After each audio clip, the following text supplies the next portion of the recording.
கர்த்தருடைய பரிசுத்தமான நாம மகிமைப்படுவதாக. ஆசீர்வாதமான ஒரு நல்ல காலவெளியிலையும் அனுதினமன்னா என்கிற வேத தியானத்தினால் உங்களை சந்திப்பதிலே மிகுந்த சந்தோஷம். கிருபையாய் கர்த்தர் நமக்கு கூட்டி கொடுத்த நல்ல நாளுக்காக நன்றி சொல்லுகிறோம். இந்த நாள் 14/5/2024 செவ்வாய்க்கிழமை காலவேளை. இந்த நல்ல காலவேளையிலேயும் ஆண்டுடைய வார்த்தையை நாம் தியானிக்க கர்த்தர் நமக்கு உதவி செய்வாராக. இன்றைக்கு தியானத்திற்கு ஆதாரமாக லூக்கா 18:8 சீக்கிரத்திலே அவர்களுக்கு நியாயம் செய்வார் என்று உங்களுக்கு சொல்லுகிறேன், ஆகிலும் மனுஷகுமாரன் வரும்போது பூமியிலே விசுவாசத்தை காண்பாரோ என்றார். ஆண்டவராகிய இயேசு கிறிஸ்து தம்முடைய ஜனங்களை பார்த்து, சீஷர்களை பார்த்து இந்த வார்த்தையை சொல்லுகிறார். பூமியில் மனுஷகுமாரன் வரும்பொழுது விசுவாசம் காணப்படுமோ என்கிற ஒரு கேள்வியை எழுப்புகிறார். அப்படியானால் இந்த விசுவாசம் என்பது ஒரு நாளில் தோன்றி மறைந்து போவது அல்ல. விசுவாசம் என்பது என்றைக்கு ஒரு மனிதனுக்குள் ஆரம்பமாகிறதோ அந்த விசுவாசமானது அவன் இந்த உலகத்தின் ஓட்டத்தை முடிக்கும் வரைக்கும் அல்லது கிறிஸ்துவின் வருகை வரைக்கும் அந்த விசுவாசம் அவனில் நிலைத்திருக்க வேண்டும். அதுதான் உண்மையான விசுவாசம்.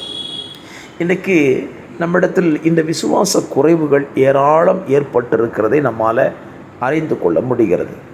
எப்படி என்றால், நாம் விசுவாசம் இல்லாமல் ஆண்டவர்கிட்ட பிரியமாக இருக்கவும் முடியாது.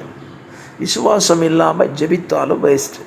பைபிளில் சொல்லியிருக்கிறார், நீங்கள் விசுவாசம் உள்ளவர்களாய் ஜெபத்தில் எவைகளை கேட்பீர்களோ அவைகளை பெற்றுக்கொள்வீர்கள் என்று கர்த்தர் சொல்லியிருக்கிறார். அப்படியானால் நம்முடைய வாழ்க்கையில் விசுவாசத்தினால் வரலாதது எல்லாமே பாவம்னு சொல்லி பைபிள் சொல்லுது. ஆகவே விசுவாசத்தோடு வாழுகிற வாழ்க்கை அந்தியம் வரைக்கும் இந்த விசுவாசம் நமக்குள்ளே இருக்க வேண்டும். ஸ்தோத்திரம். ஆண்டவர் ஒரு உதாரணத்தை சொல்லுகிறார் பாருங்கள். என்ன உதாரணம்? ஒரு அநீதி உள்ள நியாயாதிபதியினிடத்தில் ஒரு ஏழை விதவை தனக்கும் தன் எதிராளிக்கும் இருக்கிற பிரச்சனையை தீர்த்து வைக்கும்படி போய் முறையிடுகிறாள். அவன் அவளுக்கு செவி கொடுக்கவில்லை. ஆகிலும் தொடர்ச்சியாக அவனை தொந்தரவு செய்து கொண்டே இருக்கிறாள். அவருடைய விசுவாசம் அல்லது அவருடைய நம்பிக்கை என்ன? இந்த நியாயாதிபதி எனக்கும் என் எதிராளிக்கும் இருக்கிற பிரச்சனையை கண்டிப்பாக என்றைக்காவது ஒரு நாளில் தீர்த்து வைப்பான் என்கிற விசுவாசத்தோடு கூட தான் அவன் போய்கொண்டே இருந்தாள்.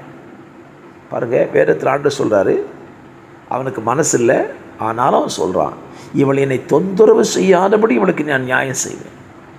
அவளுடைய விசுவாசம் குறைந்து போகல.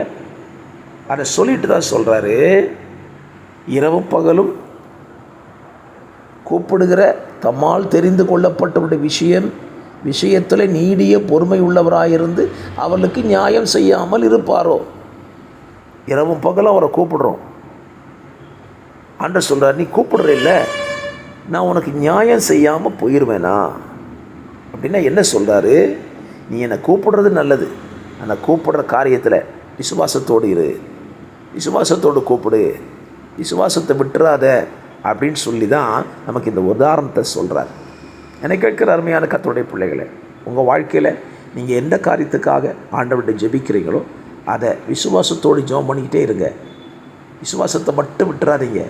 காரணம், அவர் நான் நியாயம் செய்கிற தேவன், அவர் நன்மை செய்கிற தேவன், ஜெபத்துக்கு பதில் கொடுக்கிற தேவன். ஆகவே நம்ம நினைச்சதுனால அது நடக்காமல் போயிட்டேன்னு சொல்லி நீங்கள் அவிசுவாசப்பட வேண்டாம். உங்கள் விசுவாசத்தை விட்டுறாதீங்க. உங்கள் விசுவாசம்தான் உங்களுக்கு ஜெயத்தை கொண்டு வரப்போகிறது. ஆண்டவர் சொன்னார், மனுஷகுமாரன் பூமியில் வரும்போது விசுவாசம் காணப்படுமோ அப்படிங்கிறார். இன்றைக்கி பாருங்கள், நிறைய பேர்ட்ட விசுவாசம் குறைஞ்சிட்டு. ஒருவேளை உங்கள் வாழ்க்கையில் விசுவாச குறைவு ஏற்பட்டிருக்குமானால் இந்த கால நேரத்தில் உங்கள் விசுவாசத்தை அதிகரிக்க பண்ணிக்கொள்ளுங்கள்.